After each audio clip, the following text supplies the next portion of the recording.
Bonjour à tous, alors on se retrouve aujourd'hui pour une nouvelle vidéo. Donc dans cette vidéo, on va parler de la différence entre un, un allumage dit petit cône et un allumage dit gros cône, ou vilebrequin petit cône, vilebrequin gros cône.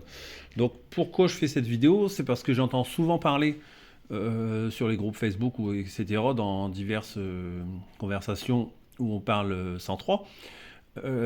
C'est pour dire de déterminer facilement où on peut retrouver un allumage gros cône ou petit cône. Donc vous allez voir qu'après, quand vous avez fait la déduction, ça va très vite à deviner si on va tomber sur un type petit cône ou gros cône. Donc on commence par, on va dire, les premiers moteurs de 103.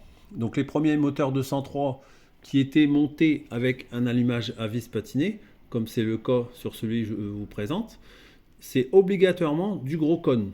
Donc allumage dit interrupteur, communément appelé, c'est un volant gros cône. Donc ça c'est le volant de l'allumage interrupteur. Donc là ici le cône c'est obligatoirement un gros cône. Il n'y a pas de question à se poser. Dès que c'est du rupteur, si vous voulez mettre un électronique sur un moteur comme le stock que j'ai et le remplacer pour un plus fiable en électronique, c'est obligatoirement, il faut prendre avec un gros cône. Voilà, donc ça, on n'en parle plus.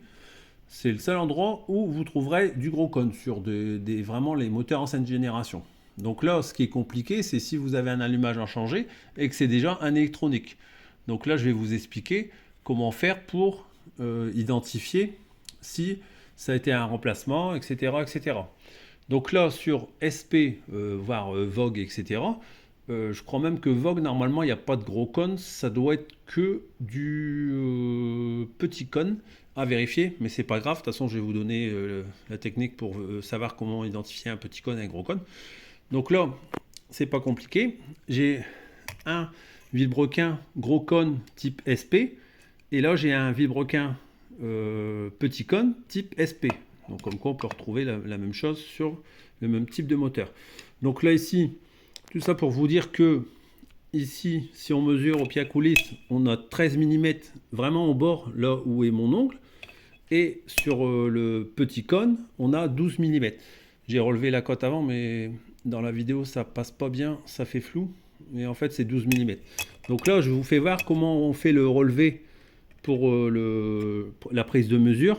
On met bien au bord, à la fin du cône. On ne prend pas la mesure sur le filetage, parce que ça, je l'ai encore vu récemment. La mesure au pied à coulisse ne se prend pas sur le filetage. On le prend sur la partie lisse en fin de cône. Donc là, on prend là juste au bord ici où est mon ongle. C'est ici qu'il faut faire le relevé de diamètre.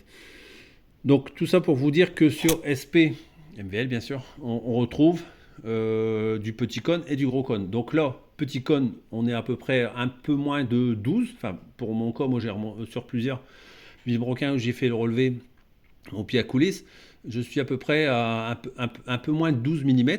Le gros cône, lui, c'est 13 mm. Voilà, vraiment ici à cet endroit-là. Donc, encore une chose, sur SPX, RCX, vous ne trouverez que du petit cône. Donc, vous n'avez pas de questions à vous poser.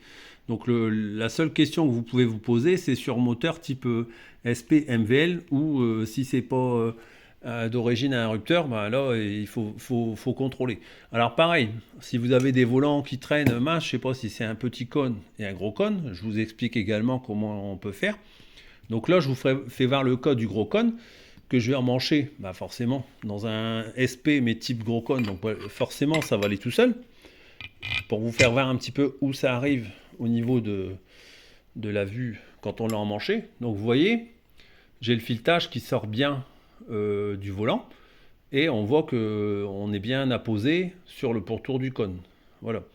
Donc là, c'est nickel. Là, on voit que de l'autre côté, on est bien en contact, c'est pareil, ça c'est des moyens de vérif très simples. Là, on voit bien qu'ici, entre la queue de vilebrequin et l'entrée de la cloche, il n'y a pas de jour. J'ai pas mis de flash parce que sinon on ne voyait pas grand chose. Donc ça, c'est des moyens de repère aussi. Maintenant, je vais prendre le vilebrequin qui est un vilebrequin gros cône, celui-là, et le mettre dans un volant petit cône pour vous faire voir qu'est-ce que ça fait. Voilà. Donc on l'emmanche dedans. Alors, là déjà, on voit que c'est pas bien bord à bord entre le vilebrequin et l'entrée de la cloche d'allumage. Et derrière, alors une main, c'est pas évident. Je vais reprendre l'opération. Alors voilà, ici. Donc je vous fais voir à l'envers. Et là, il n'y a pas de photo, hein. Vous voyez que le gros cône ne passe pas dans le petit cône. Alors après, vous allez me dire, ouais, mais l'inverse. D'accord, je vous fais voir. Pas de souci. Donc là, je prends le vilebrequin qui est, comme je vous l'ai dit précédemment, un vilebrequin de SPX RCX. Et je vais mettre la cloche d'allumage en gros cône. Et vous allez voir ce que ça donne. Là, ça voyage dedans. Et là, vous allez voir que voilà, vous avez pas le... Vous voyez, c'est pas... Ça ballotte dans tous les sens. Donc on voit bien que c'est pas la bonne cloche. Donc là, vous pouvez vous dire que vous avez un volant type gros cône sur un vilebrequin petit cône. Voilà. Donc c'est pas tellement difficile à identifier. Après la mesure, c'est vraiment pour identifier, dire j'ai un petit cône, un gros cône, et si on doit racheter un volant d'allumage, voilà quoi. Il faut quand même mesurer. Donc j'espère que j'ai été assez compréhensif dans mes explications, parce que j'ai essayé de le faire le plus simple possible. Je m'y suis repris à plusieurs fois. Et donc je vous ai expliqué les différents moyens de contrôle pour vérifier et savoir si vous avez un petit cône et un gros cône. Je vous remercie de m'avoir écouté et je vous souhaite à bientôt pour de nouvelles vidéos. Alors, oui, petit détail, je reviens sur la 103 CDC, donc je suis en cours dessus. N'ayant pas assez de, on va dire, d'avancée à proprement dit sur la 103 CDC, c'est pour cela que je ne fais pas de vidéo ce jour. J'en ferai une la semaine prochaine sur l'état d'avancement. Donc là, je peux vous dire que la selle, elle est vraiment près d'être finie. Donc une bonne chose de faite, il y a beaucoup de boulot. Enfin, vous le verrez dans la prochaine vidéo de la 103 CDC. Et je continue à bien avancer sur le sujet.